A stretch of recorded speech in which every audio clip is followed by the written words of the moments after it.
But first, we got to start by talking about surveillance, authoritarianism, journalism, privacy, and the future of political movements globally. And I'm talking about specifically, can we chart a third way with surveillance between a platform capitalism that comes from Silicon Valley, whose deep roots in military research, in the military and deep nexus with the military industrial complex, forms how these companies and how this industry operates today with regards to our privacy, with regards to our national security policies, and with regards to other major areas of life. And a Chinese system that is pioneering new deployments and new ways of surveilling, controlling, and monitoring. It's very important, and we've been spending a lot of time on this show pushing back against the delusions, the xenophobia, the ridiculousness of those fear-mongering and attempting to wage a new Cold War with China.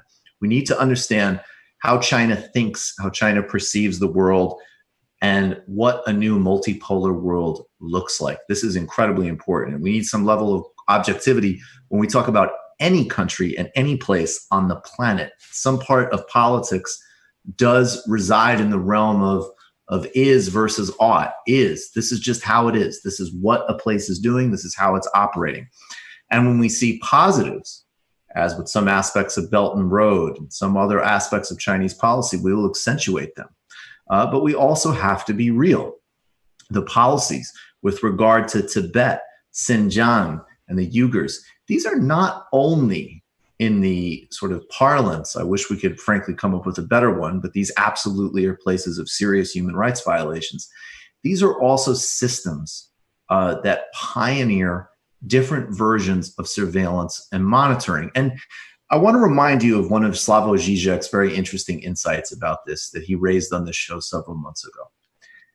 What we've been talking about the last several months is the aggression emanating from the United States towards China, from the military-industrial complex, Steve Bannon, and all sorts of other nefarious interests. Zizek, though, also pointed out that in other respects, we do have a globally linked and globally integrated system where elites learn from each other. They do meet at platforms in places like Davos. They share information. They share governing technologies. And the trajectories of a increasingly repressive Silicon Valley and highly intensive monitoring in the United States, as well as some of the models coming out of China, these can be synthesized and merged and integrated for techno, corporate, political, and governmental projects that in the main are not going to serve the common interest of anybody. So we have to understand how there are similar and integrated trajectories, and if there's pathways beyond it in this regard, and specifically with the internet and surveillance. And of course, these trends are accelerating under Corona. The United States government has held talks between the FBI and Google and other firms to explore the option of using their tech to gather geolocation and data from people. Bill Barr has recently, with the able assistance of Mitch McConnell and 10 Democratic votes in the Senate, now is able to, without a warrant, look at anybody's internet browser history. The Patriot Act and a permanent nexus between private security firms and the agencies that compose the national security state, including the CIA, NSA, and others, have been steadily eroding our civil liberties for decades, and this process has only accelerated under Trump.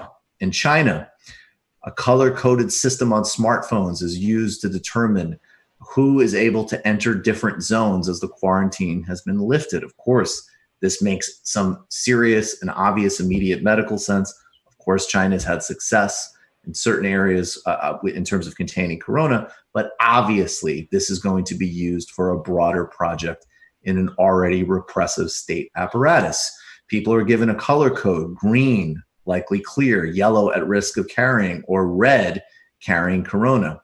This has been used to gain access to a variety of areas, of additional areas that people can be tracked in their day-to-day lives. In some ways, we can see that these systems parallel and reinforce each other. And it's very important to understand how China is generating alternatives and multipolarity in the world. But we also need to be asking ourselves very clearly, where do we want to head? And I would suggest that while we can learn from both of these systems and take advantage of tensions in the global system, we don't either want platform Silicon Valley capitalism or Chinese surveillance as a global model. Now, where is a third way? In 2018, the Financial Times reported that Emmanuel Macron was attempting to forge a European alternative. And indeed, there's no doubt that the Europeans, in contrast to, in particular, the United States, have absolutely pushed forward with consumer protection against the tech monopolies like Google. They've also done more provisions for technological access and treating internet access as a commons, and have raised concerns about privacy and openness in the main. This is important. However, the dynamic with Europe is the same in tech as it is with other key areas in terms of posing an alternative to the United States. Yes, Europe has serious achievements in things like social democracy, but it is still part of the Western security architecture. It is still part of NATO, and it is still, in the end of the day, deeply integrated with the United States. Looking at the Anglo system of surveillance alone, the Five Eyes, which include the UK, New Zealand, and Australia, the United States, and one other that I'm actually forgetting right now, that share and coordinate intelligence closely together. So Europe can come forward with important policies, but it is very unlikely to forge a different path for the internet.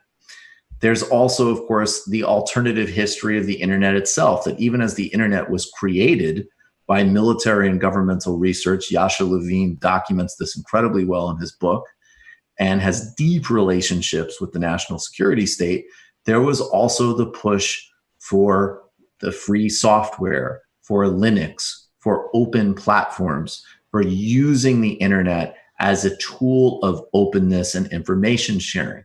One of the things that President Lula's government did in Brazil was push over government operations to open source software. And projects like the Free Software Foundation and Richard Stallman and others have done pioneering work in this regard. We don't know the answers, but we do know that a technology that dictates more and more of our lives is being governed in a trajectory by the parasitic monopolies of Silicon Valley and the aggressive surveillance of the Chinese state in directions that will not bode well for not only traditional conceptions of openness, but also obviously privacy and the capacity to do politics in the 21st century. We need to organize outside of these models and forge an actual third way that can learn from the successes of both while creating something new and genuinely democratic.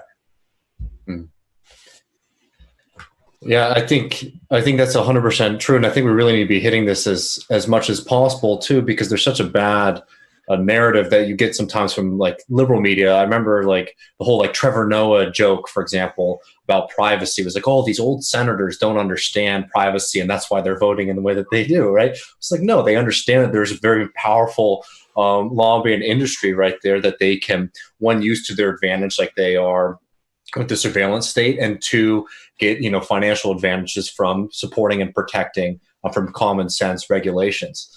So we like desperately need to get very real about what we're up against too. It's not just like, oh, there's this older generation of boomers that just doesn't understand technology, and that's why they've let it get so bad.